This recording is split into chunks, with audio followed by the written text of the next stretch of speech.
IAS অফিসারের জীবনে toughest challenge কি থাকে? যেখানে সাদা আর কালোর মধ্যে প্রভেদটা একটু কম, সেখানটা খুব কেয়ারফুলি স্টিয়ার করতে হয়। এখন কিন্তু পরিস্থিতিটা একটু অন্যরকম। এখন সবাই কমিটেড ব্যুরোক্রেসি চায়। পলিটিক্যাল চেঞ্জেসগুলো আপনারা যারা খুব উপর লেভেলে একজন ব্যুরোক্রেট হিসেবে রয়েছেন তাদের কার্যপদ্ধতিতে কতটা প্রভাব ফেলে? দুটো সেট অফ ব্যুরোক্রেট থাকে। এক্স পার্টি আসলে এরা ভালো পোস্টে থাকবে, ওয়াই পার্টি থাকলে এরা ভালো থাকবে। ছাত্রছাত্রী যারা ইউপিএসসি দিতে চায়, আপনি যদি ওদের জন্য কিছু পরামর্শ দেন? আমি ছাত্রছাত্রীদের বলছি, চাকরি করতে হয়, এর মতো চাকরি কিন্তু নেই। কেন? ভবিষ্যতের থেকে আপনাদের এক্সপেকটেশনগুলো কি আছে? একটা সময় আমরা কম্পিউটারকে যে বাধা দিয়েছিলাম, তার ধাক্কাটা আমরা এখনো সামলে উঠতে পারিনি। আমি মনে করি বাঙালিরা এবং বাংলারা এআইটাকে যদি চট করে রপ্ত করে নেয়, তাহলে কিন্তু বিশ্ব জয় করে নেবে। AI is future. AI is future, it can overtake humanity. সব থেকে ভালো লেগেছে কোন কোন জায়গাগুলো? খুব ভালো জায়গায় লেগেছে হচ্ছে Ladakh. I think the beauty is not only outstanding, it is different. আপনি ঈশ্বরে বিশ্বাস করেন? একটা বড় শক্তি, তার কাছে কিন্তু আত্মসমর্পণ শেষ পর্যন্ত করতেই হবে। একজন আইএএস অফিসার বলছেন, সারা জীবন দেখে। নমস্কার। দেখুন, আমাদের অনুষ্ঠানে বহু আইপিএস অফিসার এসছেন, আরও আসবেন, কিন্তু আজকে আমরা একজন আইএএস অফিসারকে পেয়েছি। তিনি দেবাশিস সেন। দীর্ঘদিন, বলা চলে একজন দুধে আইএএস অফিসার। তিনি দীর্ঘদিন বহু সরকারের সাথে কাজ করেছেন।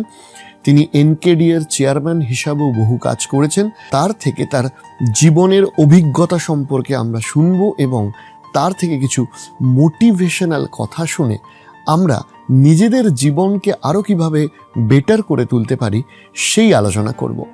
আজকের অতিথি দেবাশিস সেন। তবে আমি ভিডিওতে যাওয়ার আগে ধন্যবাদ জানাচ্ছি বিরিয়ানিজম বিরিয়ানি ব্র্যান্ডকে, যারা আজকের ভিডিও স্পন্সর। বিরিয়ানিজম একটি ফেমাস বিরিয়ানি ব্র্যান্ড। শ্রীরামপুরের মাহেশে তাদের আউটলেট রয়েছে। বিরিয়ানিজম সম্পর্কে বিস্তারিত জানার জন্য ডেসক্রিপশনে লিংক দেওয়া রয়েছে, সেখানে গিয়ে আপনারা ক্লিক করে জানতে পারেন।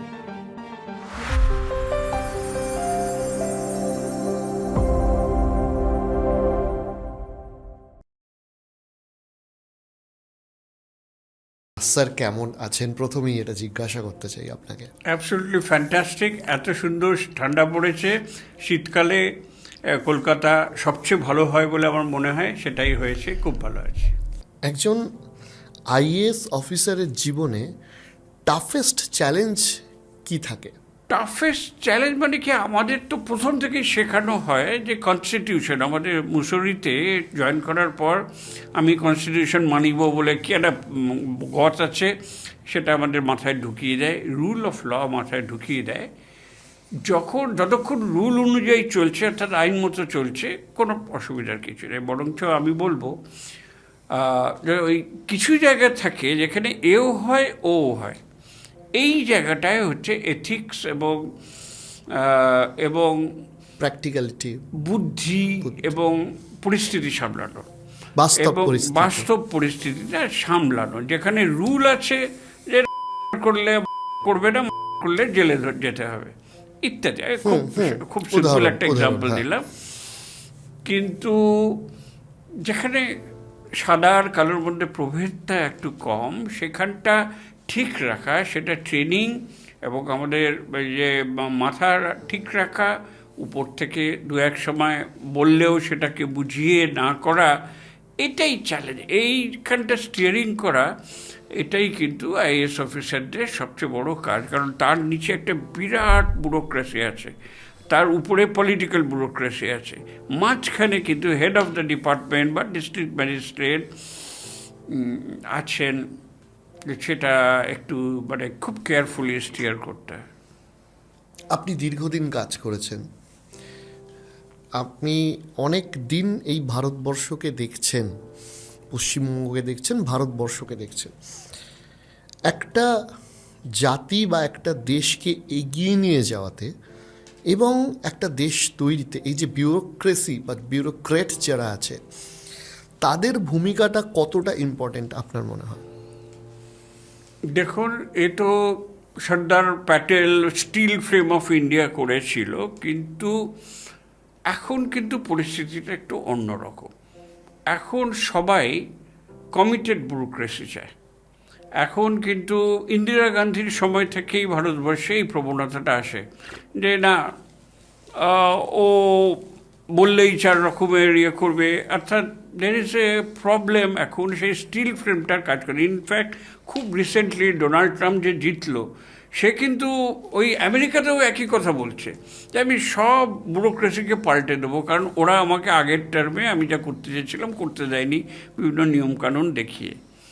আসলে ব্যুরোক্রেসির রোল সাংঘাতিক। তা নাহলে তো একদিনে সব কিছু এমনভাবে পাল্টানো ভালো, ইনোভেশন করা ভালো, নতুনভাবে কিছু চেষ্টা করা ভালো, কিন্তু যদি ব্যাকগ্রাউন্ডটা না জানা থাকে, যদি আগে কি হয়েছে এটা না জানা থাকে, যদি নিয়মটা না জানা থাকে, এটা কিন্তু বিপদ হতে পারে। সুতরাং ব্যুরোক্রেসিদের একটা খুব ভালো রোল আছে, কিন্তু ওই যেটা বললাম, এখন কিন্তু সেই ব্যুরোক্রেসিকে বুঝতেও হবে যে এক্সিকিউটিভ লিডারশিপ বা পলিটিক্যাল লিডারশিপ কী চাইছেন, সেই অনুযায়ী প্রস্তাব করা, আইন বাঁচিয়ে প্রস্তাব করা, এটা এখন কিন্তু একটা প্রধান কারণ যখন তৈরি হয়েছিল তখন ডেভেলপমেন্ট ইকোনমিক্স ছিল না, তখন খালি রেগুলেশন, এটা করবে না, ব্রিটিশ শাসনের ফলআউট। তারপরে কিন্তু ভারতকে উন্নত করতে হবে, কী করে দারিদ্র দূরীকরণ করা যায়। আমরা সাক্ষরতা অভিযানে, আমি তখন ডিএম বর্ধমান, কত যে আমরা ইনোভেটিভ কাজ করেছি স্কুলে গিয়ে, এটা কিন্তু ঠিক খাতায় কোথাও লেখা নেই। মানে ওই সর্বশিক্ষা অভিযান তার আগে ছিল সাক্ষরতা অভিযান। আচ্ছা, সে তখন থেকে সবাইকে অন্তত নিজের নামটা লিখতে পারবে এরকম মিশন ছিল। এবং এর জন্য কিন্তু আমাদের সমস্ত ব্যুরোক্রেসি, সমস্ত ডিস্ট্রিক্ট ম্যাজিস্ট্রেট এত সুন্দরভাবে এগিয়ে এসছে, আমি বলবো এই ট্রেনিং কাজে লেগেছে এবং এই ব্যুরোক্রেসি কিন্তু খুবই ভালোভাবে কাজ করতে পারে, করছে এবং করবে। স্যার, ডেমোক্রেটিক একটা দেশ আমাদের, এখানে তো মানে ধরুন আমি এই প্রশ্নেও আসবো যে সাধারণ মানুষের অনেকেই স্ট্রাকচারটা জানেন না আমাদের অ্যাডমিনিস্ট্রেশনের যে অপারেশন সিস্টেম রয়েছে সেখানে। সেটাও আপনাকে একটু রিকোয়েস্ট করব পরবর্তী প্রশ্নগুলোতে বুঝিয়ে দেওয়ার জন্য। ধরুন আমাদের তো একটা ডেমোক্রেটিক কান্ট্রি, তো এখানে ক্ষমতায় একটা দল থাকছে, আবার পরিবর্তন হচ্ছে। এই পলিটিক্যাল চেঞ্জেসগুলো আপনারা যারা খুব উপর লেভেলে একজন ব্যুরোক্র্যাট হিসেবে রয়েছেন, তাদের কার্যপদ্ধতিতে কতটা প্রভাব ফেলে বা অ্যাকচুয়ালি আদৌ ফেলে কি না? এটা খুব ইম্পর্টেন্ট কোয়েশ্চেন। এটা বাংলা এবং অন্যান্য রাজ্যের মধ্যে কিন্তু বিস্তর ফারাক। উত্তরপ্রদেশ, বিহার এবং নর্থ ইন্ডিয়ার বহু রাজ্যে চিফ মিনিস্টার পাল্টালো তো হোলসেল, মানে দুটো সেট অফ ব্যুরোক্র্যাট থাকে। এক্স পার্টি আসলে এরা ভালো পোস্টে থাকবে, ওয়াই পার্টি থাকলে এরা ভালো পোস্টে থাকবে। মানে ইউপি, বিহার এবং মধ্যপ্রদেশ, ছত্তিশগড়, এই রাজস্থানে তো একেবারে এই ট্র্যাডিশনটা চিরকাল আছে। বাংলাতে আমার মনে হয় এটা অতটা নেই। তার একটা কারণ হচ্ছে এত দ্রুত এখানে চেঞ্জ হয় না। একবার 34, একবার 24, এর নিচে তো চেঞ্জ হয় না। তবে আমাদের জেনারেশন, আমাদের আইএএস অফিসার, আমার মতো যারা আছেন তারা, আমরা কিন্তু এই চেঞ্জ দেখেছি। 2011-এ কিন্তু ক্ষমতা চেঞ্জ হয়ে গেল। এই ক্ষমতা চেঞ্জের জন্য যে লার্জ স্কেল রিশাফল হলো তা কিন্তু আমি বলবো না। এটা কিন্তু মোটামুটি ঠিকই থাকলো এবং দুই গভর্নমেন্টই আমি বলবো আইএএস অফিসারদের উপর কিন্তু তারা কিন্তু আস্থা রেখেছেন, আমি সাধারণভাবে বলছি। এবং এই গভর্নমেন্ট হয়তো আমি একটু মানে আগে যেমন সভাধিপতি সিস্টেমটা শুরু করলো লেফট ফ্রন্টের সময়, ডিস্ট্রিক্ট ম্যাজিস্ট্রেটরা ব্রিটিশ আমলে মানে দুর্দণ্ড প্রতাপ ছিল, মানে তারা এই এক ঘাটে গরু আর ছাগল জল খায় এরকম একটা ব্যাপার। তারপর কি হলো, পঞ্চায়েতি রাজ সিস্টেম এলো এবং সেখানে জেলা পরিষদে ডিস্ট্রিক্ট ম্যাজিস্ট্রেট এক্সিকিউটিভ অফিসার, সভাধিপতি হচ্ছে chairman. So technically district magistrate has to report to elected সভাধিপতি। এইটা বেশ একটা জটিল সময় দিয়ে গেছে, অনেকের মনে দ্বিধাদ্বন্দ্ব হয়েছে, ইভেন পলিটিক্যাল লিডারশিপও একটু চিন্তিত ছিল, কিন্তু খুব স্মুথলি হয়েছে, সবাই মেনে নিয়েছে। এই যে বললাম ট্রানজিশন অফ পাওয়ার যেটা ছিল, হ্যাঁ, এটা কোন সময়ে পরিবর্তন হয়েছিল? এইটা তো পঞ্চায়েত অ্যাক্ট 1973 হলো, এফেক্ট নিতে 43rd and 73rd and 74th constitutional amendment অ্যাক্টের পরে মোটামুটি 74, 75, 76 এর পর থেকে। মানে আপনি তার পরে আইএস হিসাবে? না না না, হ্যাঁ আমি তার পরে আমি এসে সভাধিপতি সিস্টেম অলরেডি, তখন ওই সিস্টেমটা চালু হয়ে গেছে, এখনো আছে। আচ্ছা, এবার আপনাকে আমরা জানতে চাইছি যে ধরুন বিভিন্ন ধরনের ইউপিএসসি দিয়ে অফিসার পোস্টিং মানুষ পায়, আইপিএস হয়, আইএএস হয়, আইএফএস হয়। তো ধরুন এই যে ডিএম, ইনি তো একজন আইএএস অফিসার, আমরা বহু মানুষকে দেখি। তো বিভিন্ন পোস্টে ইন জেনারেল দায়িত্বগুলো কীরকম থাকে? ধরুন একজন ডিএম এর দায়িত্ব কী কী থাকে? ডিস্ট্রিক্ট ম্যাজিস্ট্রেট হচ্ছে সমস্ত ডেভেলপমেন্ট ওয়ার্কের এবং ল অ্যান্ড অর্ডারের উনি হচ্ছেন সর্বময় কর্তা। এবং আগেকার দিনে যেখান থেকে সৃষ্টি হয়েছিল সেটা হচ্ছে উনি হচ্ছেন প্রায় বলা যেতে পারে রাজ্যের মানে রিপ্রেজেন্টেটিভ। এইসব ভীষণ দরকার হতো, কারণ হচ্ছে যে দূর থেকে কমিউনিকেশন জেলাগুলোতে কী চলছে তো বোঝা যায় না। এবং এখন কিন্তু যেহেতু এত কমিউনিকেশন ভালো হয়ে গেছে, এখন ডিএমকে ফোন করাও যা, চিফ সেক্রেটারিকে ফোন করাও তা একই রকম এখন। সুতরাং ডিএমের রোল হয়ে গেছে mostly development administration, rural development, বাড়ি তৈরি হচ্ছে, 100 দিনের কাজ হচ্ছে, মিড ডে মিল হচ্ছে, পাট্টা বন্টন হচ্ছে, এইগুলো যে এত বিবিধ ডিপার্টমেন্ট আছে, লাইন ডিপার্টমেন্ট বলা হয়, এইগুলো যে কাজ করছে তাদের সমন্বয়টা কে করবে জেলা স্তরে? তো এটা হচ্ছে ডিস্ট্রিক্ট ম্যাজিস্ট্রেট, আর তার সঙ্গে হচ্ছে সুপারিনটেন্ডেন্ট অফ পুলিশ, বা আজকাল কিছু কিছু ক্ষেত্রে commissioner of police. Commissioner of police যেখানে থাকে, এক্সিকিউটিভ ম্যাজিস্ট্রেটের কাজটাও ওনার কাছে চলে যায়। এক্সিকিউটিভ ম্যাজিস্ট্রেট বলে একটা বিষয় আছে, যেটা ডিস্ট্রিক্ট ম্যাজিস্ট্রেট আছেন, যিনি 144 ধারা, এখন নতুন হয়ে গেছে 166 বোধহয় বলে, এই ধারাগুলো জারি করার জন্য ডিস্ট্রিক্ট ম্যাজিস্ট্রেটের পাওয়ার থাকে। আর্মস লাইসেন্সে বন্দুক নেবে কিনা সেটা লাইসেন্স থাকে, এবং কত যে বিবিধ ছোট ছোট অ্যাক্ট আছে। আমার মনে আছে হঠাৎ আমি ডিস্ট্রিক্ট ম্যাজিস্ট্রেট বর্ধমান, তো সেখানে আমি খুব একটা বিচ্ছিরি রকম ব্যাপারে জড়িয়ে পড়লাম, এবং সর্বভারতীয় নিউজ চ্যানেল ইনক্লুডিং এনডিটিভি আমার মনে আছে চলে এলো আমার কাছে। কি ব্যাপার না, সর্বমঙ্গলা বলে একটা খুব নামকরা প্রাচীন একটা পুজো হতো, আচ্ছা, দুর্গা পুজো। এবং ট্র্যাডিশনালি কোন জেলায় ছিলেন আপনি? বর্ধমান। বর্ধমান। বর্ধমান অবিভক্ত ছিল তখন? অবিভক্ত বর্ধমানের আমি জেলা শাসক ছিলাম, এবং সেখানে মনের সুখে পুজোর দিন আছি। ইনফ্যাক্ট আমি দুর্গাপুরে ছিলাম। ওই সর্বমঙ্গলে একটা কামান দাগা হতো প্রত্যেকবার নবমীর সময়, বলির আগে কামান দাগা হতো। সেই কামানের ওই বারুদ দেওয়ার জন্য আর্মস অ্যাক্টে ডিস্ট্রিক্ট ম্যাজিস্ট্রেটকে একটা পারমিশন দিতে হয়, নইলে ওইটা ফায়ার করা যায় না। তো সে বছর ওই কামানটা ফেটে গেল। ফর্চুনেটলি কেউ মারা যায়নি, দু একজন একটু আহত হয়েছিল।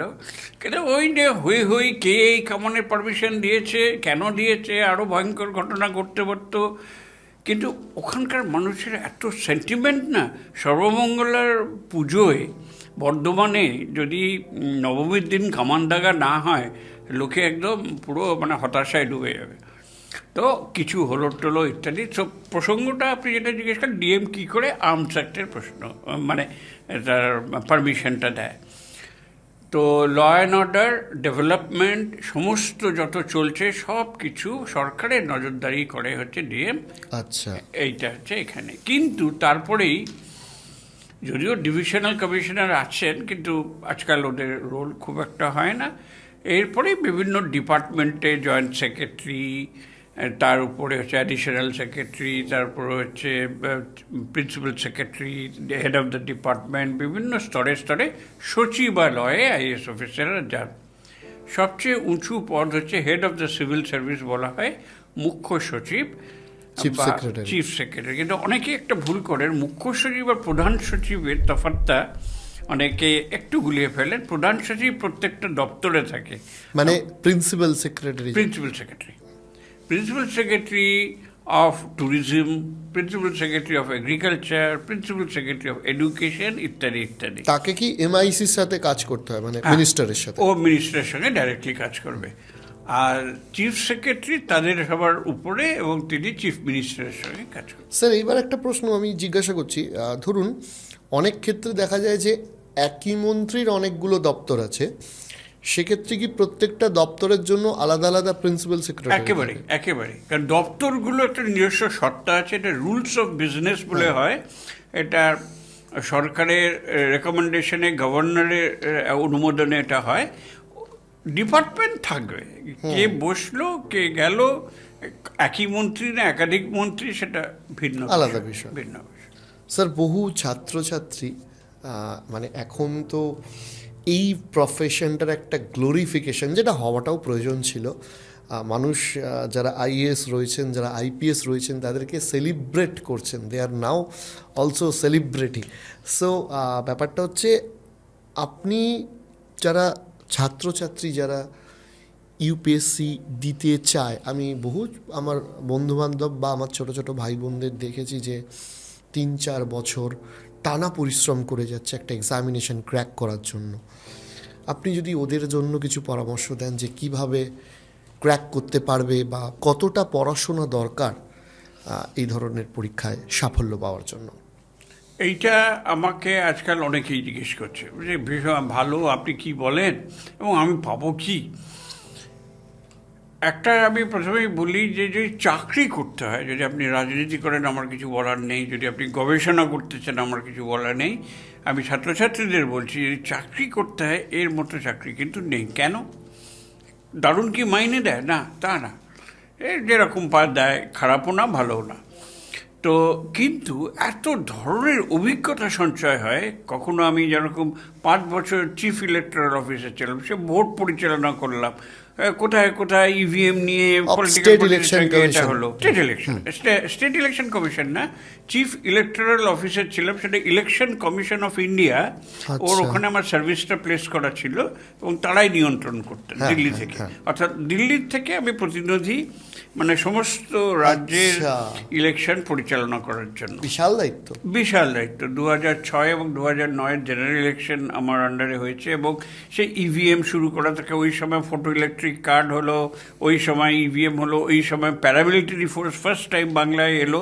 সে এক বিচিত্র অভিজ্ঞতা, সে নিয়ে আরেকদিন কথা বলা যাবে। কিন্তু এখন যেটা ছাত্রছাত্রীদের বলবো যে কখনো ইলেকশন পরিচালনা করা, কখনো এগ্রিকালচার ডিপার্টমেন্ট, কখনো হোম ডিপার্টমেন্ট, কখনো ডিস্ট্রিক্ট ম্যাজিস্ট্রেট, এই যে অভিজ্ঞতার যে সঞ্চয় হয়, এটা আর কোনো প্রফেশনে হয় বলে আমার মনে হয় না।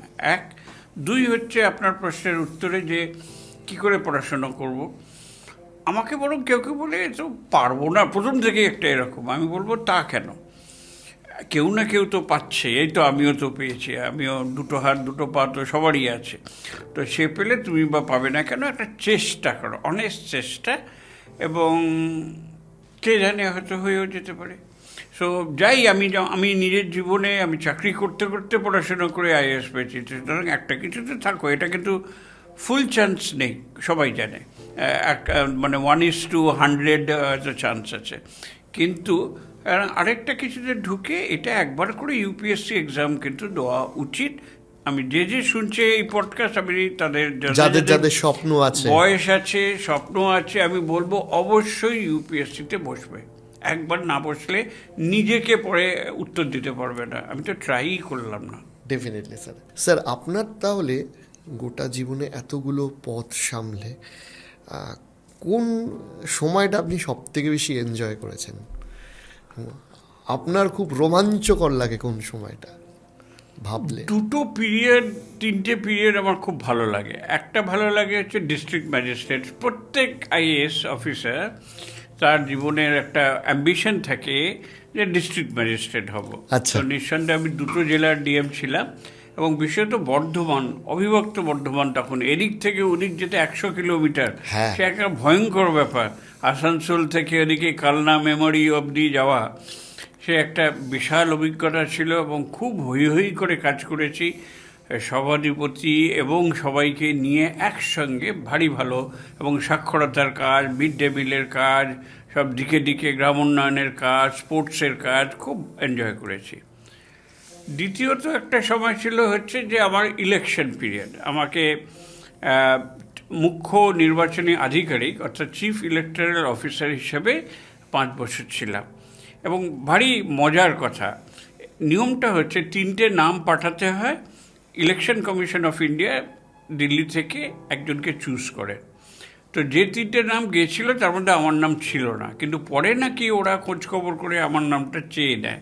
শোনা কথা, প্রমাণ করতে পারবো না।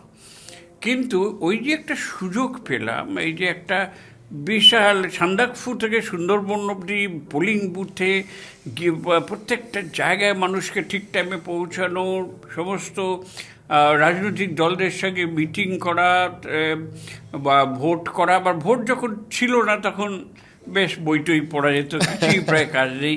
ওই মাঝে মাঝে বলতো ভোটার লিস্টে সংশোধন করো, কিন্তু সেরকম কিছু। কোন সময়টা ছিলেন আপনি? আমি ছিলাম 2006-এ বিধানসভা সাধারণ নির্বাচনে এবং 2009-এ পার্লামেন্টারি ইলেকশন। মানে এই দুটো দিয়ে আমরা বলি, আসলে আমি 2005 থেকে 10 এই 5 বছর ছিলাম। মানে একটা অসম্ভব পরিবর্তনশীল সময়ও আপনি কাটিয়েছেন। হ্যাঁ, তারপরেই একটা মেজর পরিবর্তন, 9 থেকেই বেসিক্যালি পরিবর্তন হলো। এবং সেই সময় মানে লোকে, মানে আমি বেড়াতে গেছি এসব ইলেকশন করে দার্জিলিং, লোকে বলছে আপনাকে দেখেছি, একটা সেলফি তুলবো, এই আর কি ব্যাপার। তো এই পিরিয়ডটা খুব এনজয় করেছি। যদিও ইলেকশন কমিশনের কঠোর শাসন ছিল, তারা ভীষণ নজর রাখতো কী হচ্ছে না হচ্ছে। যে আমাদের অফিস তো রাইটার্স বিল্ডিংয়ে ছিল, সেখান থেকে আমাদের সরে যেতে হলো। বললো না, রাইটার্স বিল্ডিংয়ে যে তোমরা চিফ মিনিস্টারের কাছে থাকবে না, ইলেকশন কমিশন ইজ সেপারেট। এইসব বিচিত্র এবং সুন্দর অভিজ্ঞতা হয়েছিল। অনেক কিছু শিখেছি ওখানে, কি করে একটা বিশাল জিনিসকে অর্গানাইজ করতে হয়। ভোটের দিন তো আফটার অল হাজার হাজার মানুষকে গাড়ি করে প্রত্যন্ত প্রান্তরে পাঠাতে হবে, সকাল 7টায় হবে। এই যে একটা ম্যানেজমেন্ট ব্যাপার নয়, বড় বড় কর্পোরেটদের শেখা উচিত আমরা কি করে করি ইলেকশনের, যে দেশ চালানো। এবং এটাই সম্ভবত আমরা 200 বছর লড়াই করে অর্জন করেছি, আমাদের ভোটদানের অধিকার। এবং সবাই যাতে সে অধিকার পায়। সে কোথাও, আমরা পুরুলিয়াতে তখন নকশালাইট চলছে আন্দোলন, তো আমরা হেলিকপ্টার জোগাড় করলাম, কারণ ওখানে রাস্তা দিয়ে গেলে হয়তো নকশালাইটরা মেরে ফেলবে। মাওবাদী ওই ছত্রধর মাহাতো, পুরুলিয়া, বাঁকুড়া, ওই সব জায়গায় আমরা হেলিকপ্টার করে পর্যন্ত প্রত্যন্ত প্রান্তে পোলিং পার্টিকে আমরা পাঠিয়েছিলাম। আর এর মধ্যেও ইনোভেশন, যে পোলিং ট্রেনিংয়ের জন্য আমি একটা আনন্দবাবু বলে একটা করেছিলাম, এবং সেটা দিয়ে ভিডিও করে বোঝানো, তখনকার দিনে অত চালু ছিল না। তো এইগুলো খুব ইন্টারেস্টিং আমার এক্সপিরিয়েন্স হয়েছে ওই জায়গাটা।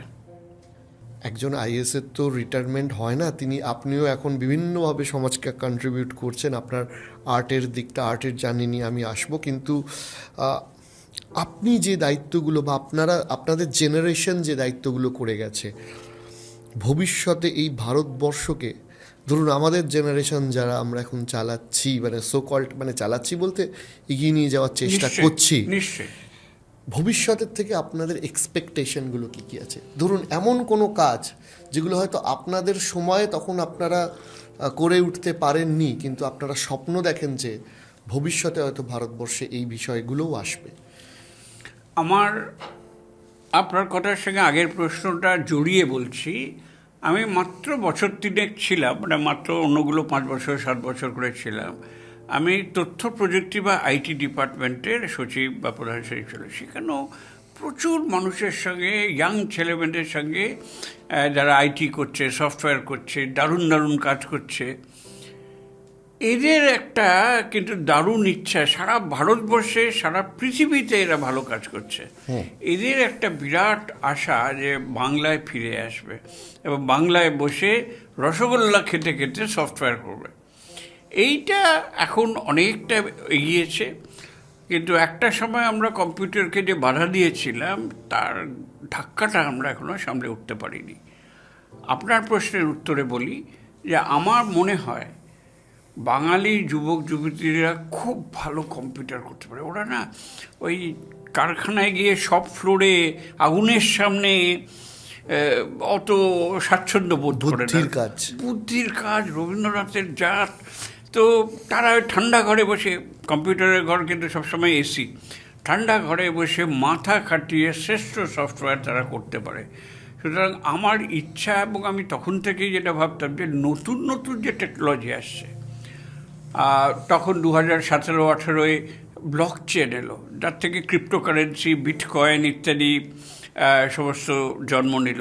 সেটা নতুন এলো, তখন আমরা একটা দারুণ একটা অফিসিয়াল লেভেলে একটা মানে প্রচুর সেমিনার, গ্লোবাল সেমিনার করেছিলাম যে বেঙ্গল মিনস ব্লক চেন। মানে ব্লক চেন ব্যাপারটা কিন্তু এমনিতে কত সালে স্যার? 2017-18, অনেক আগে। হ্যাঁ, তখন হয়তো সবে বিটকয়েন এগুলো শোনা যাচ্ছে। হ্যাঁ, ওই সময় বিটকয়েন শোনা যাচ্ছে, শোনা যাচ্ছে। তখনই আমি বললাম যে এইটাকে ধরতে হবে, এটাতে তো আর সেই কম্পিউটারের দোষ দিয়ে লাভ নেই। এইখানে একটা গ্লোবাল সেমিনার করে, নলেজ সেমিনার করে, বিভিন্ন লোকদের সঙ্গে হেল্প করে আমরা চেষ্টা করলাম অনেক বাঙালিকে তোলার। এখন যেরকম আর্টিফিশিয়াল ইন্টেলিজেন্স এখন ভীষণ ছেয়ে গেছে, মাত্র বছর দেড়েক হলো পৃথিবীতে এসছে লার্জ ল্যাঙ্গুয়েজ মডেল এবং তার থেকে অন্য অনেক কিছু। আমি মনে করি বাঙালিরা এবং বাংলারা এআইটাকে যদি চট করে রপ্ত করে নেয়, তাহলে কিন্তু বিশ্ব জয় করে নেবে। ভেবে বলছি, কেন বলছি, কারণ এআই কিন্তু আমাদের প্রচলিত সমাজ ব্যবস্থা, চাকরি ব্যবস্থা, কর্মজগৎ সব পাল্টে দেবে। এটা একটা ওয়েভ, অনেকে বুঝছে, অনেকে বুঝছে না। সুতরাং এইটা আসলে, এইখানে যদি আমাদের বাঙালি ছেলেমেয়েরা যদি তাড়াতাড়ি এটাকে আয়ত্ত করে নিতে পারে, কিন্তু এর অ্যাপ্লিকেশন কিন্তু শেষ পর্যন্ত একটা মানুষকে দেখতে হয় এটা সাপ হয়েছে না ব্যাং হয়েছে। এইখানটা আমার খুব আশা যে আমরা এমন একটা পরিস্থিতি করি যাতে সবচেয়ে ভালো বাঙালি ছেলেমেয়েরা করতে পারে। স্যার, আমি আপনাকে বলেওছিলাম যে ইনভেস্টমেন্টেরও একজন ছেলে, ইনভেস্টমেন্টেও আছি। ইনফ্যাক্ট আমার ইনভেস্টমেন্ট নিয়েও ইনভেস্ট বেঙ্গলি বলে একটি চ্যানেল রয়েছে ইউটিউবে। আমাদের মানে ধরুন যারা আমাদের জেনারেশনে যারা স্টার্ট আপ করতে চাইছে, দেখবেন আপনি যাদের জন্য এই সেমিনারগুলো করেছিলেন বেশিরভাগই তো আমাদের এজের ছেলে মেয়ে। 3-4টে সমস্যা স্যার আমাদের আছে। প্রথম কথা হচ্ছে ChatGPT যারা বানিয়েছে, এক হচ্ছে এখনও ওরা প্রফিটেবিলিটিতে যেতে পারেনি। ইনভেস্টমেন্ট ওদের আসছে বলে ওরা কোম্পানিটা চালাতে পারছে, কারণ প্রথম দিকে maximum start up loss making start up হিসেবে থাকে।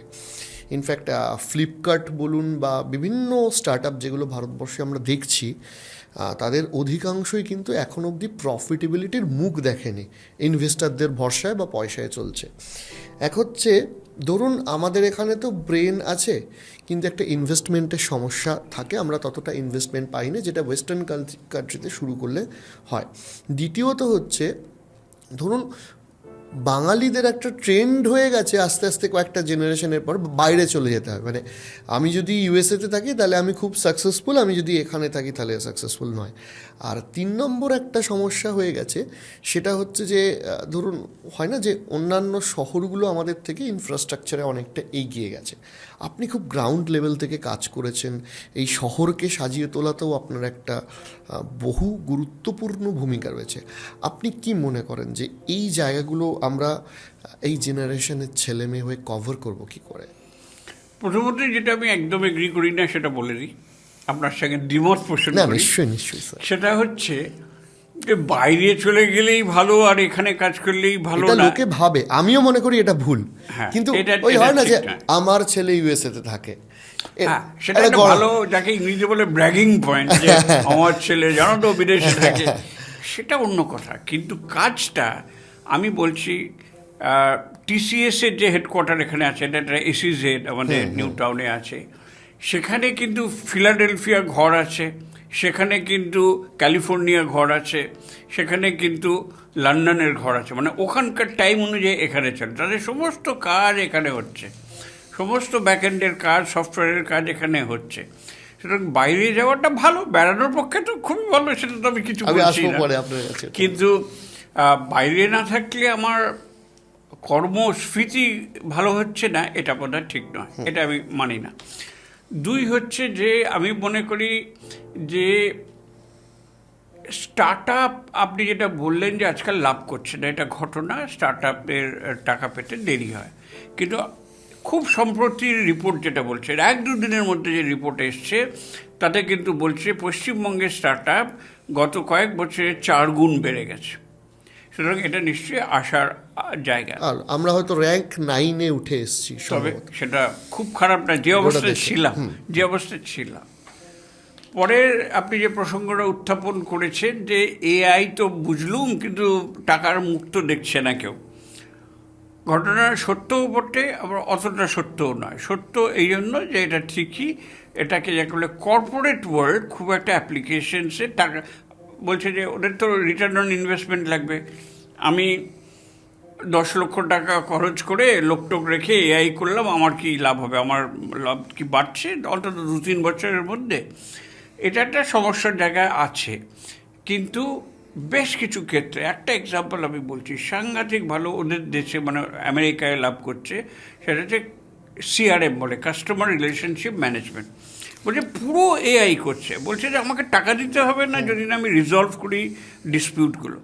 তো কনজিউমার সেক্টরে সিআরএম এবং বেশ কিছু ক্ষেত্রে অলরেডি কিন্তু কর্পোরেটরা ভালো করছে। আর অ্যাডমিনিস্ট্রেশনে, সরকারে এত এআই এর অ্যাপ্লিকেশন, আপনাকে কী বলবো, এই যে ইউক্রেনের যুদ্ধ হচ্ছে, ইউক্রেন রাশিয়ার যুদ্ধ হচ্ছে তো কত বছর ধরে, আজকাল আর কেউ যুদ্ধ করতে যায় না তো, আজকাল তো সব কৃত্রিম মেধা দিয়ে, আর্টিফিশিয়াল ইন্টেলিজেন্স দিয়ে ড্রোন নিয়ে যুদ্ধ হচ্ছে। বা একটা ড্রোন বলে একটা ড্রোন ইউজ হচ্ছে, you are aware of that, এবং তুর্কির থেকে ওরা কিনেছে ইউক্রেন। এবং যেটা আগে একজনকে ড্রোনটা চালাতে হতো, সে কম্পিউটার মোবাইলে ধরে করতো, এবার কাট করে দিচ্ছে, কমিউনিকেশন লাইন কাট করে দিচ্ছে, জ্যামার বসিয়ে দিচ্ছে। তার ফলে এখন ভেতরেই আর্টিফিশিয়াল ইন্টেলিজেন্স রয়েছে, তাকে জাস্ট বলে দিল ওই লোকটাকে মারো, মিস্টার এক্সকে, সে যেখানে থাক, বাড়ির ভেতর থাকে, সে বিন ল্যাডেনের মনে আছে ছাদ ফুঁড়ে তাকে খুন করে দিল। অসম্ভব সব অ্যাপ্লিকেশন আছে, কি এগ্রিকালচারে, কি এডুকেশনে, কি হেলথ সেক্টরে, আপনার ক্যান্সারে নিরাময় এবার হয়ে আসবে, প্রোটিন ফোল্ডিং বলে একটা জিনিস আছে। এই যে একটা দারুণ একটা সম্ভাবনার জায়গা আসছে, এবং কর্পোরেটরা করছে না বলি যে সেটাই পৃথিবীতে শেষ কথা, এটা তো নয়। পড়াশোনায় আপনি ইন্ডিভিজুয়ালিস্ট ট্রিটমেন্ট দিতে পারছেন, যে এ একটু পিছিয়ে পড়ছে, কে অঙ্ক শেখাচ্ছে ইত্যাদি।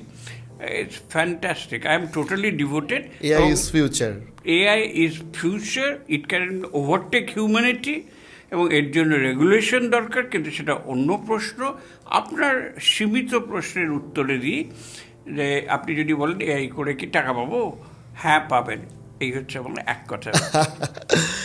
স্যার, আমি আপনার এআই সংক্রান্ত ছবি আঁকা নিয়েও কিছু বিষয়ে আসবো, তার আগে আপনাকে জিজ্ঞাসা করি যে আমরা যে শহরে বসে শ্যুট করছি সেই কলকাতাতে আপনার কলকাতা শহরের অনেকাংশকে সাজাতে আপনার অনেক ভূমিকা রয়েছে। আপনি একটু যদি ডেসক্রাইব করেন যে কোন কাজগুলো করে আপনার খুব আনন্দ হয়েছিল। এটা তো সরকারের পক্ষে আমি করেছি, এবং নিঃসন্দেহে এটা আমাকে মুখ্যমন্ত্রী মমতা বন্দ্যোপাধ্যায় এবং গভর্নমেন্ট আমাকে সুযোগ দিয়েছেন। আমার আগে মনে রাখা দরকার যে চেয়ারম্যান ছিলেন একজন মন্ত্রী বামফ্রন্টের সময়, এবং সেখানে আমাকে সুদীর্ঘ সময় ধরে কাজ করতে যে সুযোগ দিয়েছেন, এবং আমি কিন্তু সরকারের বিহাফেই করেছি। কিন্তু কোনটা করে ভালো লেগেছে? অনেক কটা করেই ভালো লেগেছে। তার মধ্যে একটা হচ্ছে খুব ছোট্ট জিনিস, কিন্তু আমার খুব মজা লেগেছে। সেটা হচ্ছে ফুড স্ট্রিট, হ্যাপি স্ট্রিট আর ফ্লাইওভারের তলায় সুন্দর করে সাজিয়ে সেটাকে ওপেন মুক্ত ফোরাম করা। কলকাতায় আমাদের ইয়াং ছেলেরা বলে ক্যালকাটা স্লিপস ভেরি আর্লি, মানে 7টায় তো বাড়িই ফিরলাম, জামা কাপড় একটু টান টান করে রিল্যাক্স হয়ে 8:30 হয়ে গেল, তখন তো অর্ধেক সব বন্ধ, আর কিছু করার নেই। সেই জন্য ছেলেমেয়েরা সুযোগ থাকলেও, বিশেষত আইটি, তারা সব ব্যাঙ্গালোরে চলে যায়, বম্বে তো সারা রাত খোলা। তো আমি একটা প্রজেক্ট নিলাম, মেকিং ইভিনিংস ভাইব্রেন্ট। আমাদের স্মার্ট সিটিতে একটা প্রকল্প ছিল যে হ্যাপি স্ট্রিট করার জন্য। সেখানে রাত 12টা অবধি আমরা আইন টাইন করে, যাতে খাবার বিক্রি হয়, হাঁটা যায়, পেডেস্ট্রিয়ান ফ্রি, গান হচ্ছে, নাচ হচ্ছে, ফিশ ফ্রাই খাচ্ছে, বাচ্চাকে নিয়ে মা বাবা যাচ্ছে, এটা যখন মানুষ এটাকে এনজয় করে আমার খুব ভালো লাগে। তো স্যার আপনার একটু ছোটোবেলাটা বা কিভাবে ছাত্র জীবন কেটেছে একটু যদি আমাদের। আমি 8টা স্কুলে পড়েছি। আচ্ছা। বাবার ট্রান্সফারেবল জব ছিল, সে জলপাইগুড়ি থেকে, দার্জিলিং থেকে বহু জায়গায় ট্রান্সফার করতে করতে আমি বড় হয়ে ক্লাস 8 অনওয়ার্ডস আমি কলকাতায় আসি। আচ্ছা। আর কলকাতায় এসে প্রথম যে স্কুলে ভর্তি হয়ে ভুল করে, সেটা পরে জানা গেল, তখন বুঝতে পারিনি, সেটা ছিল অরফানদের, মানে অভিভাবকহীন ছেলেমেয়েদের স্কুলে। না বুঝি ইংরেজি মিডিয়াম দেখে ঢুকে পড়েছি, বাবারা দিয়েছিলেন। যাই হোক, ভুল বুঝতে পেরে পাল্টে তারপর অন্য স্কুলে গেলাম। তো বিভিন্ন জায়গায় গ্রামে গ্রামে গিয়ে আমরা শহরে শহরে মফস্বলটা ভালো দেখেছি। স্যার তারপর আপনার ছাত্র জীবনে আপনার ব্রিলিয়ান্ট সমস্ত রেজাল্ট, কলেজ জীবনটা একটু যদি বলেন। কলেজ জীবন প্রেসিডেন্সি, তার আগে আমার ক্যালকাটা বয়েজে পড়েছি এবং আমরা হচ্ছি লাস্ট ব্যাচ অফ 11, এবং তারপরে প্লাস 2টা সিস্টেমটা শুরু হয়ে গেল। তো সেখান থেকে তখন কি একটাই পরীক্ষা হতো বোর্ডের? তখন একটাই পরীক্ষা হতো, 11টাই। আচ্ছা। আমাদের স্কুলে ইংলিশ আইএসসি ছিল, সেটা থেকে দিয়ে আমাদের একটু আগে হতো, হায়ার সেকেন্ডারিটা পরে বেরোতো। তো ওই 3 মাস খুব বাড়তি ছুটি পাওয়া যেত, খুব মজা। তো যে বছর আমি পাস করলাম, তারপর সব এন্ট্রান্স পরীক্ষা দিতে হয়। আমি আইআইটি খড়গপুরে ভর্তি হয়েছিলাম, যাদবপুরে। তখন মানে ডাক্তার ইঞ্জিনিয়ার ছাড়া ডাক্তার পরীক্ষায় বসিনি। তারপর শেষ পর্যন্ত আমি প্রেসিডেন্সিতে ফিজিক্স নিয়ে পড়তাম, খুব ভালোবাসতাম ফিজিক্স। এবং আমাদের একটা শর্ত ছিল, আমার বাবা ইঞ্জিনিয়ার, বাবা চাইতো ইঞ্জিনিয়ার হও, মা ছোটোবেলা মফস্বলে থেকেছেন, আইএস ডিএমদের সে দেখেছে, খুব শখ ছিল যে আমিও ফ্রন্ট বেঞ্চে বসবো অনুষ্ঠানে। তো মা খুব বলতেন তুই আইএস হ। তো আইএস হতে গেলে আবার ওই প্রেসিডেন্সিতে পড়া উচিত, আমারও তাই ঝোঁক। বাবা বলছেন ইঞ্জিনিয়ার হন, আইআইটি খড়গপুরে গিয়ে ভর্তি করিয়ে দিয়ে এলেন। মানে আপনি দুটোতেই পেয়েছিলেন? দুটোতেই পেয়েছিলেন। আর তখনও কি প্রেসিডেন্সির অ্যাডমিশন টেস্ট হতো? হ্যাঁ হ্যাঁ, এখন পরীক্ষা দিয়ে বসতে হয়েছে। আচ্ছা। তারপর হলো কি, আমি এনএসটিএস স্কলারশিপ পেলাম, ন্যাশনাল সায়েন্স ট্যালেন্ট স্কলারশিপ। আচ্ছা। এবং ওটা পেয়ে খুব উল্লসিত। ওটার একটা শর্ত ছিল পিওর সায়েন্স পড়তে হবে, মানে ইঞ্জিনিয়ারিং পড়লে স্কলারশিপ পাবো না। তখন ম্যাটার্স ওয়াজ রিজলভড, কারণ হচ্ছে টাকা এবং স্কলারশিপ খুব ভালো। সেই টাকা আমি পরে একটা স্কুটার কিনেছিলাম। তারপর আপনার ছাত্র জীবন প্রেসিডেন্সিতে কাটে? তারপর প্রেসিডেন্সি থেকে ফিজিক্স অনার্স, তারপর এমএসসি রাজাবাজার সায়েন্স কলেজ, তারপর ফিজিক্সে, পিওর ফিজিক্স। আবার অনেকে অ্যাপ্লাইড ফিজিক্সে চলে যায়। এবং তারপর সাহা ইনস্টিটিউট অফ নিউক্লিয়ার ফিজিক্সে, এখানে আমার পোস্ট এমএসসি আমার ওখানে হয়। এই সময় প্রেসিডেন্সি থেকে পাস করার পর এবং এমএসসি করার পর আমার অধিকাংশ বন্ধুরা প্রেসিডেন্সি, তারা সব কিন্তু বিদেশে চলে গেল। আচ্ছা। এবং এখনও আমাদের এই আগামী ফেব্রুয়ারি মাসেও আমাদের একটা রিউনিয়ন আছে, এখন সব বড় হয়ে গেছে। খুব সুন্দর আমাদের গ্রুপটা ছিল প্রেসিডেন্সিতে। এবং তারা যখন সব বাইরে চলে গেলে, কিন্তু মা কিছুতেই আমাকে যেতে দিল না। মা বললো তুই এখানে থাক, বাইরে গেলে আর ফিরবি না। সব মায়েদের যেরকম হয়। So I continued. তারপর পরীক্ষা দিলাম, বাবা রিটায়ার করলো, সুতরাং I had to join a service. Had to বলাটা ঠিক না, কিন্তু আমার মনে হলো বড় ছেলে হিসাবে সংসারে একটা চাকরি হলে ভালো হতো, একটা ব্যাংকে ঢুকে পড়লাম। আপনারা ক ভাই ছিলেন? আমরা 3 ভাই বোন। আমার দিদি আমার চেয়ে বড়, ডাক্তার। আমার ভাই আমার চেয়ে ছোট, সে স্টেট ব্যাংকে এখন কাজ করেন। আপনি প্রথমে ব্যাংকে ঢুকলেন? আপনিও? আমিও প্রথমে ব্যাংকে ঢুকলাম, এবং 2টো ব্যাংকে। পাঞ্জাব ন্যাশনাল ব্যাংক 1 বছর ম্যানেজমেন্ট ট্রেনি ছিলাম, আর 1 বছর state bank of India. State bank of India কাজ, এবং এই 2 জায়গাতেই বলা ভালো যে এটা দিয়েই কিন্তু পরীক্ষা, আইএস এর পরীক্ষার প্রিপারেশন চলছে। এই বড় একটা ইউপিএসসি বলা হতো? হ্যাঁ হ্যাঁ, ইউপিএসসি, একদম ইউপিএসসি পরীক্ষা দিয়ে। এবং সে ট্রাঙ্ক নিয়ে আমি ঘুরতাম। আমার মনে আছে, সে চেন্নাইতে আমাদের মেস করে আমরা ছিলাম তখন আমি ট্রাঙ্ক নিয়ে নিয়ে পড়েছি, মানে পড়াশোনা আর চাকরি একসঙ্গে চালিয়েছি। তারপর আমি পায়ে এসবিআইতে, আমার মনে আছে এসবিআইতে কাজ করছিলাম ডেস্কে বসে, তখন শুনতে পেলাম যে রেজাল্ট বেরিয়েছে। একেবারে ট্রেনে করে, আমার রানাঘাটে পোস্টেড ছিল, নদিয়া রানাঘাটে ট্রেনে করে, এবং উৎকণ্ঠায় সময় কাটছে না।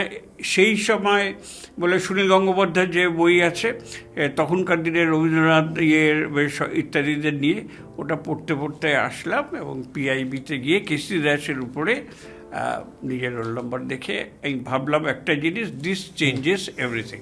আর সত্যি সেটা আপনি নিজের জীবন এবং বহু মানুষের জীবন চেঞ্জেস করেছেন আপনার কাজের মাধ্যমে। স্যার, এবার আপনার আর্টিস্টিক জার্নিতে আসি। আপনার অসম্ভব সুন্দর কিছু চিত্রশিল্প আমি নিজেও ব্যক্তিগতভাবে দেখেছি। আর্ট নিয়ে আপনার ইন্টারেস্টটা কী করে জাগলো বা কোন বয়স থেকে জাগলো? আমি তখন দার্জিলিংয়ে ক্লাস 7 বা 8-এ পড়ি। আমাদের স্কুলে একটা প্রজেক্ট দিতে হতো, তো আমার নকাকা বলি, আসলে দাদু, উনি থাকতেন আমাদের দার্জিলিংয়ে, জয়েন্ট প্রপার্টি ছিল, আমি ওখানে থাকতাম। উনি বললেন ন্যাশনাল জিওগ্রাফিক ম্যাগাজিন আছে, ওই যে হলুদ রঙের বর্ডারটা তখন আমাদের ওখানে আসতো, তারা একটা কভার করলো ইমপ্রেশনিস্ট আর্ট নিয়ে। তো উনি বললেন যে তুমি এইটা নিয়ে প্রজেক্ট করো, স্কুল থেকে একটা প্রজেক্ট করো। সেই যে আমাকে আর্টে ঢুকিয়ে দিলেন এবং রেমব্রান্ড, ক্লদ মোনে, ভ্যান গগ এবং অন্যান্যদের সঙ্গে পরিচিত করিয়ে দিলেন ম্যাগাজিনের পাতায়, অন্য কিছু নেই। সেই থেকে ইন্টারেস্ট হলো। বয়সকালে যখন বিদেশে যাওয়ার সুযোগ হলো, তখন বিভিন্ন ইন্টারন্যাশনাল আর্ট মিউজিয়ামে মনের মতো ঘুরেছি, কি লুভার, কি অন্যান্য জায়গায়, এই আমস্টারডামে বিভিন্ন van গগ museum, museum of modern art, সব দেখে আমার একটা অ্যাফিনিটি ছিলই।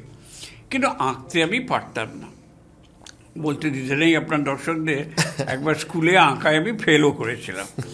তো আঁকতে পারি না। কিন্তু এই যে এআই যে আঁকতে পারে না তাকে আঁকতে শেখাচ্ছে, কারণ আই আন্ডারস্ট্যান্ড না কোনটা ভালো আর্ট কোনটা খারাপ আর্ট, আমি কিন্তু বলে দেবো। যে গাইতে পারে না, আপনি তো খুব বিখ্যাত গায়ক, কালকে কিন্তু আমি গেয়ে দেবো এআইকে নিয়ে। আর যে লিখতে পারে না তার জন্য সুন্দর কবিতা, গল্প লিখে দেওয়ার যে সাহায্য হচ্ছে, আমি বলবো যে এইটা আমাকে খুব প্রেরণা দিল। আঁকা নিয়ে, আঁকার জগতে একটা আমার পরিচিত ছিল, কিন্তু কখনো আঁকার কথা ভাবিনি। কিন্তু এখন যে এবিলিটিটা এলো, যাকে বলে লার্জ ল্যাঙ্গুয়েজ মডেল, চ্যাটজিপিটির পরে, সেটা দিয়ে আমি দেখলাম যে করা যাচ্ছে। এবার কি হচ্ছে যে যারা অপেক্ষাকৃত কম বয়স, আপনার মতো, আমি বলি 25 বছরের নিচে যারা আছে, তারা সব এআই আর্ট কম্পিউটারে, মোবাইলে বাঁ হাত দিয়ে করে দিচ্ছে, 17 সেকেন্ডের মধ্যে একটা আর্ট করছে, এর মধ্যে কোনো বাহবা নেই। কিন্তু আমি দেখলাম বৃহত্তর লোক, এবং এই চিন্তাটা আমার আসছে যে এআইতে বাংলাদেশ ভালো করতে হবে। আমি ওটাকে এনে প্রিন্ট করিয়ে সবার সামনে রাখলাম। ওই যে এক্সিবিশনে আপনি গেলেন, কত লোক যে জিজ্ঞেস করছে এটা কি, এটা কি ডিজিটাল প্রিন্টিং, এটা কি ফটো তোলা, তারা জানেই না যে এআই আঁকতে পারে আনটাচ বাই হিউম্যান। আমি খালি টেক্সট প্রম্পটটা দিয়েছি আর সিলেক্ট করেছি। এইটা মানুষের মধ্যে একটা চেতনা জানানো আমার একটা ইচ্ছে, যে you don't know what is happening in the world of AI. Definitely. তো এইটা করে আমি দেখছি যে বেশ ভালোই তো হচ্ছে।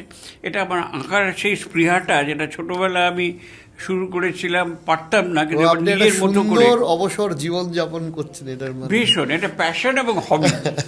হবি এবং প্যাশন। আপনি দেখলেই আমি খুশি, আপনাকে ছবি কিনতে হবে না, আপনি দেখলেই আমি খুশি, এবং খুবই খুশি হয়েছি সত্যি করে। আপনাকেও এই সুযোগে ধন্যবাদ জানাই আমার স্টলে আসার জন্য, যারা যারা এসছেন এবং তারা প্রশ্ন করছেন।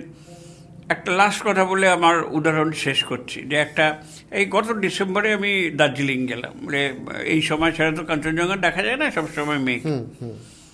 সানসেটের সময় অনেকক্ষণ বসেছিলাম দেখতে, খুব ভালো লেগেছে, চোখে লেগে আছে। সেটা আমি টেক্সট প্রম্পটে দিলাম যে সানসেট হচ্ছে দার্জিলিংয়ে, কাঞ্চনজঙ্ঘা দেখা যাচ্ছে, লাল হয়ে উঠছে, উপরে মেঘ, নিচে পাহাড়ে আস্তে আস্তে স্ট্রিট লাইটগুলো জ্বলে উঠছে এবং আস্তে আস্তে অন্ধকার নেমে আসছে। আমি দেখছি, এবং আমার সঙ্গে একটা রোবটও দেখছে। আঁকো তো দেখি। তারপর 4-5টা ট্রায়াল করার পর এলো এবং সেটা এই এক্সিবিশনেই লঞ্চ করলাম এবং ওটা কেউ একজন নিয়েও নিলেন। সো আই থিঙ্ক এইগুলো যে অসাধারণ একটা ব্যাপার। আমি তো চোখের সামনে দেখলাম যে ইন্টারন্যাশনাল বায়ার্সরা ওখানে এসছিলেন এবং তারা দেখে অনেকেই আপনার ছবি পছন্দ করলেন এবং আমার সামনে একটি লাল টিপ পড়ে গেল। লাল টিপ পড়ে গেল, ইউ রাইট। মানে লাল টিপ, দর্শকদের সুবিধার্থে বলে রাখি, লাল টিপ মানে হচ্ছে সেই আঁকাটি কেউ গ্রহণ করছেন বা কিনেছেন, বায়ার পাওয়া গেছে আর কি, বায়ার পাওয়া গেছে। তো এইটা স্যার হলো আর একটা আপনার থেকে আমার জানার ইচ্ছা। আপনার বহু দেশ ভারতের বাইরেও ঘোরা হয়েছে, সব থেকে ভালো লেগেছে কোন কোন জায়গাগুলো? ভারতের মধ্যে 1 মিনিট বলি। হ্যাঁ, শিওর। আমার মতে প্রচুর জায়গায় আমি বেরিয়েছি সারা ভারত। আমাদের ভারত ভ্রমণ থেকে বলে রাখার দরকার, আইএসএ ঢুকলে প্রথমেই ওই ট্রেনিং পিরিয়ডে সারা ভারত ঘোরায় ওরা। আচ্ছা, তুমি যদি ইস্ট থেকে আসো তাহলে ওয়েস্টার্ন দেখাবে। আমি যেহেতু বাংলার লোক, আমি রাজস্থান, কাশ্মীর, বিভিন্ন জায়গায় গেছি, এরকম কয়েকটা সার্কিটে ভারত ভ্রমণ বলা হয়। অনেক জায়গায় আমি গেছি, তারপরে যেভাবেই হোক বেড়াতে বা কর্মসূত্রে। একটা প্রধান খুব ভালো জায়গায় লেগেছে হচ্ছে Ladakh. I think the beauty is not only outstanding, it is different. পাহাড় আর সমুদ্র, বড় জোর মরুভূমি, কিন্তু পাহাড় প্লাস মরুভূমি প্লাস পিয়াংগং লেককে যদি আপনি ধরেন, আপনি গেছেন? লাদাখ যাইনি, Kashmir you must go if you love travelling. But যেহেতু আমি জিও পলিটিক্স প্রচণ্ড ফলো করি, লাদাখ আমার প্রায় প্রতিদিনের চর্চার মধ্যে একটা আছে। কিন্তু মানে বিশেষ করে এই গালওয়ান ইভেন্ট হওয়ার পর থেকে। That's true, that's true, that is very true. তো এইটা একটা আমি বলবো। তাছাড়া ভালো ভালো জায়গায় কাশ্মীর, গোয়া, রাজস্থান সবই ভালো আমার আপত্তি। ওয়াইল্ড লাইফ খুব পছন্দ করি। বিদেশের মধ্যে অনেক জায়গায় আমি গেছি, সব কন্টিনেন্টেই আমার ঘোটা। ওয়ান অফ দ্য বেস্ট, এটা ক্লিশে, মানে নতুন কথা কিছু বলতে পারছি না, সুইজারল্যান্ড সত্যিই বড় সাজানো জায়গা। লুসান লেকের পাশে ট্রেন করে যখন যাচ্ছেন, একদিকে বরফ আরেকদিকে জল, সবুজ ঘাস, তার মধ্যে দিয়ে ট্রেন যাচ্ছে, ছবিতেও বোধহয় এত সুন্দর আঁকা যায় না। আমার ল্যান্ডস্কেপই বেশ ভালো লাগে। অনেকে প্রত্নতত্ত্ব বা ওইসব জায়গায় যান, আমিও যাই, কেন যাব না। প্রকৃতির বিষয়ে আপনার সুইজারল্যান্ডটা বেস্ট লাগে? ইফ ইউ আস্ক মি যে ফাইনালি তোমাকে একটা দেশের নাম করতেই হবে, তাহলে সুইজারল্যান্ড। আমি অলরেডি 2 বার গেছি। স্যার, আমি এখানে একটা আমার খুব প্রশ্ন জাগে যে আমি একদম তুলনায় যাচ্ছি না, বাট ধরুন আমাদের দেশে দার্জিলিং বলুন, সিকিম বলুন, কাশ্মীর বলুন, মানালি বলুন, এগুলো তো যথেষ্ট সুন্দর। তাহলে আমরা কোথায় ল্যাক করে গেলাম যে আমরা এগুলোকে একটা ইন্টারন্যাশনাল ডেস্টিনেশন বানাতে পারলাম না? এবং আমরা ওদের থেকে, এই সুইজারল্যান্ডের থেকে কি কি শিখতে পারি? এটা নিয়ে অনেক আজকাল কথা হচ্ছে এবং সম্প্রতি ইকোনমিস্ট ম্যাগাজিন, আমি এটা খুব মন দিয়ে পড়ি, লন্ডন থেকে পাবলিশড হয়, একবার ইন্ডিয়ান ট্যুরিজম নিয়ে খুব সম্প্রতি, মানে গত সপ্তাহেই বার করেছে একটা। সেখানে একজন 75 বয়সী ইউএস সিটিজেন ভারতবর্ষে আসছেন। তিনি অভিজ্ঞতা বলছেন যে ভিসা নিয়ে প্রবলেমে পড়লাম, রেগুলেশন নিয়ে প্রবলেমে পড়লাম, যে গাইড নিলাম সে আমাকে ঠকালো, যে হোটেলে গেলাম সেটা ঠিক কীরকম যেন হলো।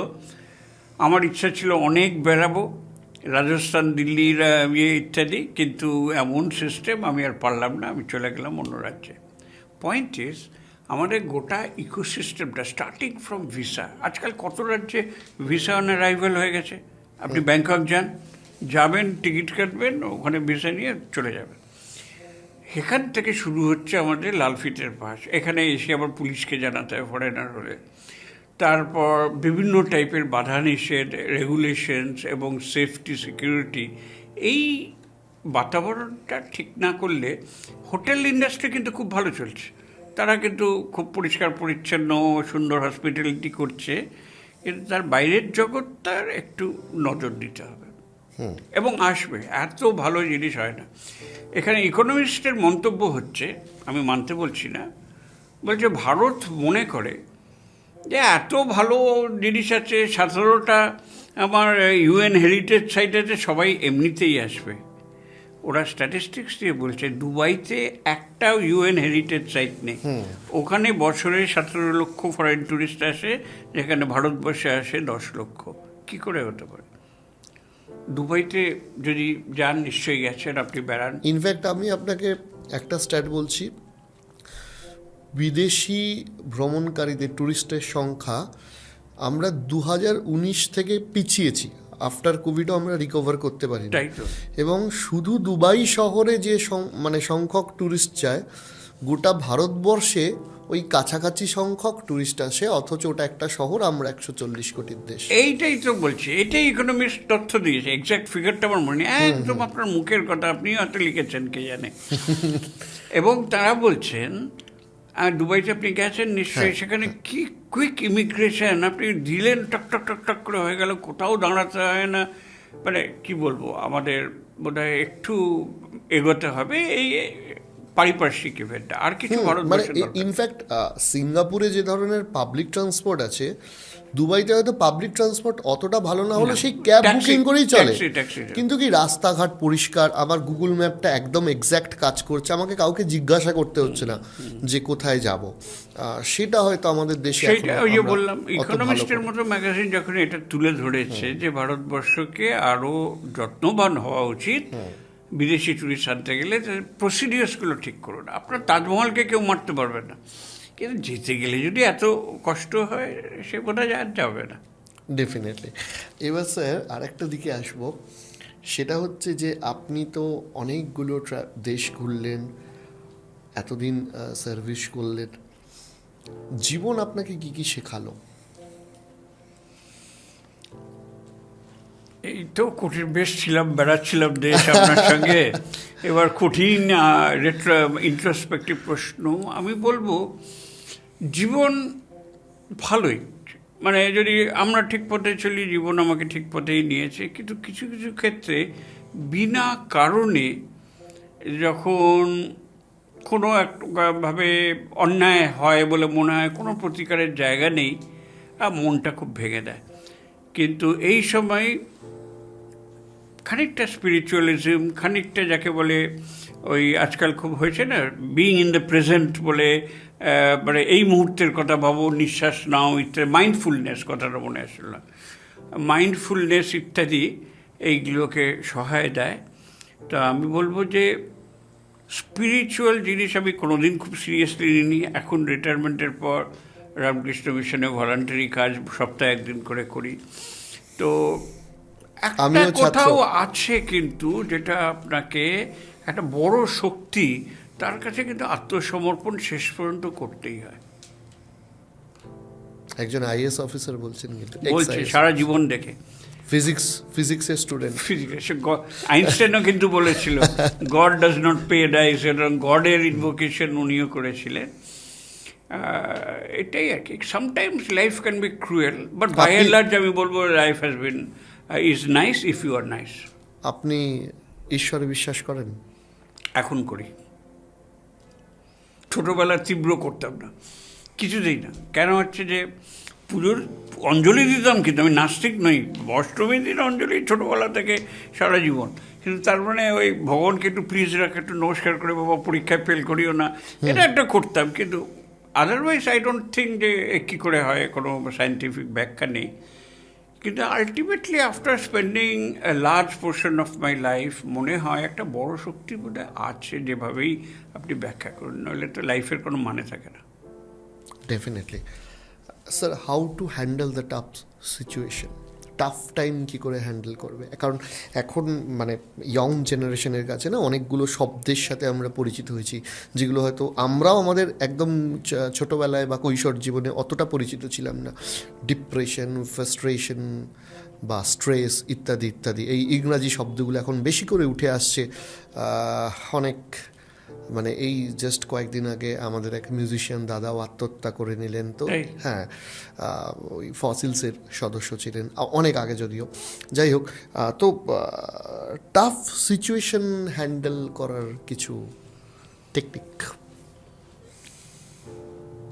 আমার খুব ভালো লেগেছে নেটফ্লিক্সের একটা বই, জানি না আপনি দেখেছেন কিনা, খুব পপুলার হয়নি, কিন্তু আমি হঠাৎ চ্যানেল ঘোরাতে ঘোরাতে দেখলাম, মাইন্ডফুলনেস মার্ডার।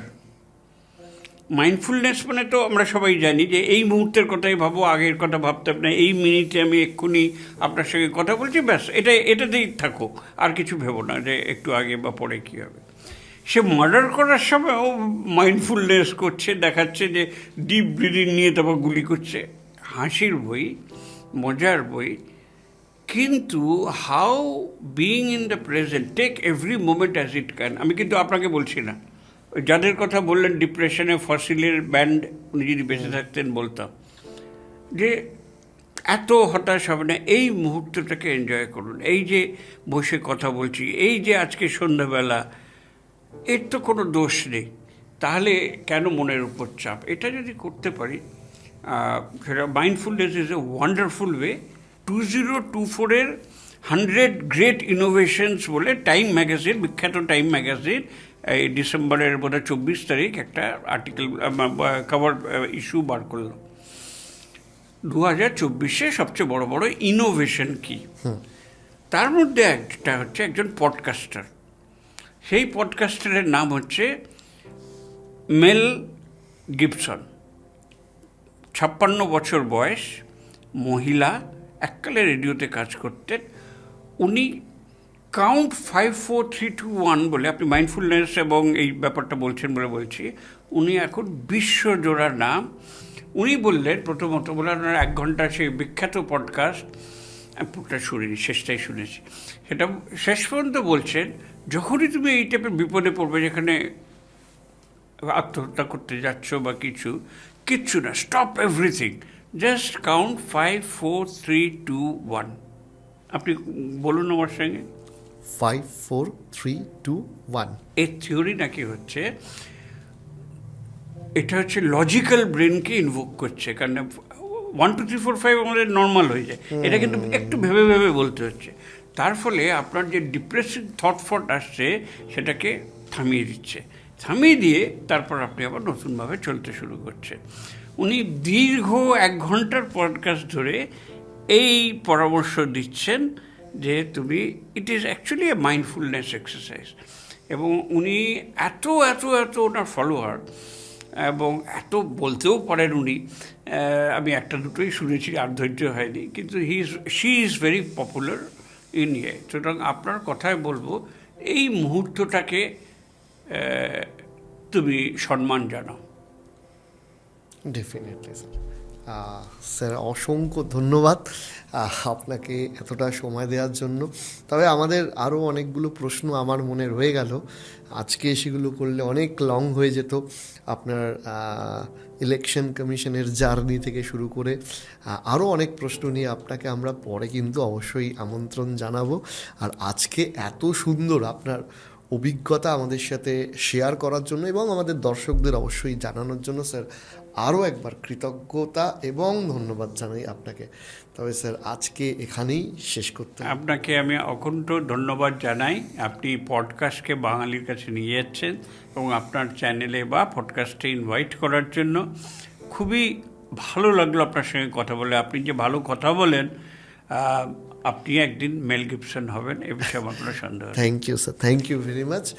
আজকের জন্য এখানেই শেষ করতে হচ্ছে, তবে স্যারকে আমরা অবশ্যই আবারও আনবো। আর আপনারা অবশ্যই সঙ্গে থাকবেন, আর আপনাদেরও যদি কিছু প্রশ্ন থাকে সেগুলো কমেন্ট করে জানাবেন। আজকের জন্য এখানেই শেষ করছি, নমস্কার।